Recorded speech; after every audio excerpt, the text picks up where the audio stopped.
The story we are going to narrate today is of Mount Everest and a person whose intelligence helped us to calculate the height of the highest peak in the world.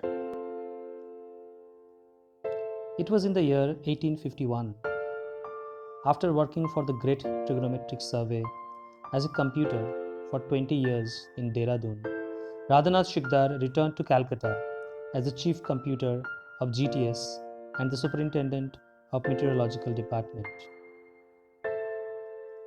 During that time, the Britishers were curious in exploring Himalayas. They were surprised that Indians only worshipped Himalayas but have never tried to explore or name the ranges. Few ranges which were near had some local names, but the ones far away still remain unnamed. One day, Radhanath was sitting in his office in Calcutta and calculating reports from 6 different observations. He was trying to figure out a very difficult calculation. Suddenly, something struck his mind.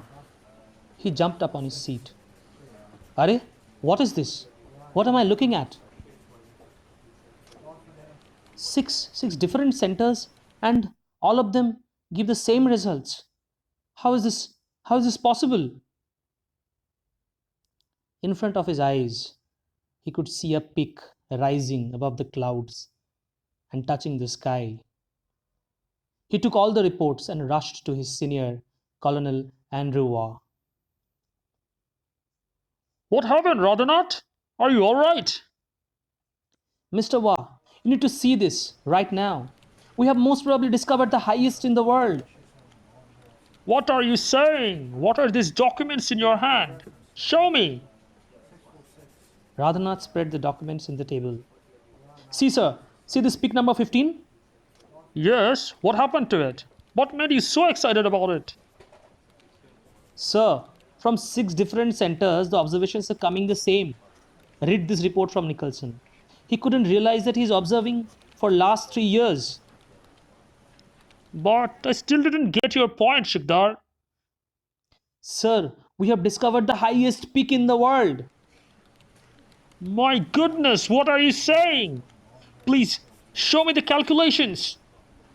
Radhanath explained everything to Colonel. The peak they were talking about was 29,030 feet in height. No other peak discovered till date was as high as this one. Other employees also came and gathered around them. In the evening, Colonel organized a party to celebrate the discovery with the entire department. Sikdar, you have done a surprising work. Our Calcutta Center will be remembered for generations because of your contribution. Poor Nicholson, he didn't suspect what he was viewing through the telescope was the highest point of the earth. but by now we have a greater responsibility, Sikdar. We have to give it a suitable name. We need to find out if it has a local name.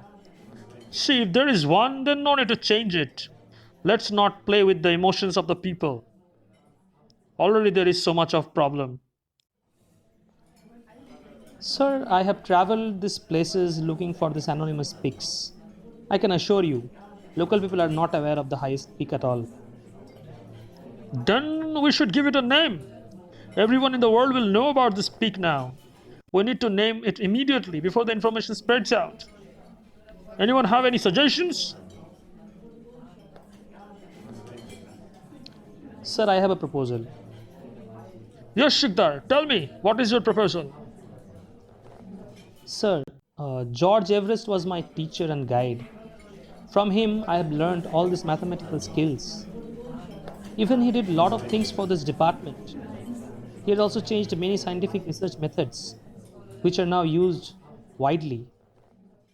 He is retired now and is living in England. But if we name this peak after him, it will be the greatest gift to him. I suggest to name it George Everest. I understand your point, and I think it is acceptable to everyone also. But his name will honor his work, definitely. But I want to make a small change in that, Sikdar. How about only Everest instead of George Everest? I think the word Everest in itself signifies something which is the greatest or the largest in the world. It sounds perfect to me, sir. We will call it Mount Everest, the highest peak in the world.